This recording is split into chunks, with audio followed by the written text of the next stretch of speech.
20 वर्षांच्या सेवेनंतर महिला कर्मचाऱ्यांवर उपासमारीची वेळ. पालघरमध्ये भूमिपुत्र एल्गार संघटनेचा आंदोलनाचा इशारा. आदिवासी विकास विभागाच्या आश्रमशाळांमध्ये गेल्या 20 वर्षांपासून धुलाई कर्मचारी म्हणून राबणाऱ्या महिलांना अचानक कामावरून कमी केल्याने पालघर जिल्ह्यात संतापाची लाट उसळली आहे. शासनाने आउटसोर्सिंग धोरण राबवत 60 महिलांना बेरोजगार केल्याच्या विरोधात भूमिपुत्र एल्गार संघटनेने आक्रमक पवित्रा घेतला असून प्रशासनाला आंदोलनाचा इशारा दिला आहे. या गंभीर अन्यायाविरोधात सर्व महिलांनी भूमिपुत्र एल्गार संघटनेचे सदस्यत्व स्वीकारले आहे. संघटनेच्या पदाधिकाऱ्यांनी जव्हार आदिवासी विकास प्रकल्पाच्या अधिकारी डॉक्टर अपूर्वा बासूर यांची भेट घेऊन या महिलांची कैफियत मांडली. यावेळी भूमिपुत्र एल्गार संघटनेचे अध्यक्ष प्रमोद पवार, सरचिटणीस नवनाथ भोये, आदमशक्ती प्रमुख व जिल्हा सरचिटणीस स्वप्नील वाघ, विजय राऊत, स्वप्नील जाधव आणि सर्व कामगार महिला होत्या. आज भूमिपुत्र एल्गार संघटनेच्या वतीने जव्हार आदिवासी विकास प्रकल्पाच्या प्रकल्प अधिकारी मॅडमची आम्ही आज भेट घेतली.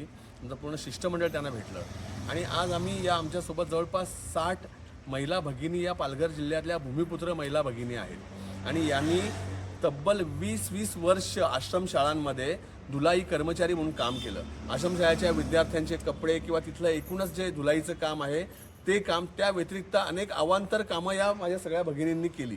आणि अचानक शासनाच्या डोक्यात काय आलं तर यांना सगळ्यांना घरी बसवण्यात आलं, यांच्या हातचा रोजगार हिसकावून घेण्यात आला.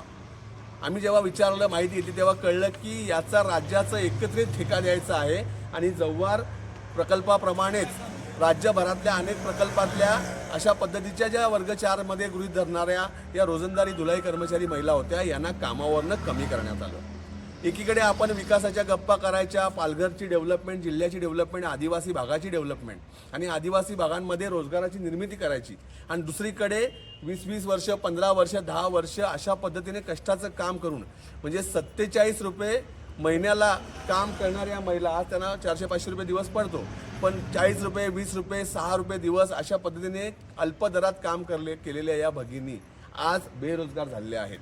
आणि या सगळ्यांनी भूमिपुत्र एल्गार संघटनेचं सभासत्व स्वीकारलेलं आहे. आज आम्ही मॅडमला सांगितलं की मॅडम, ही आमची पहिली भेट आहे, आम्हाला आमच्या भावना शासनापर्यंत पोहोचवा.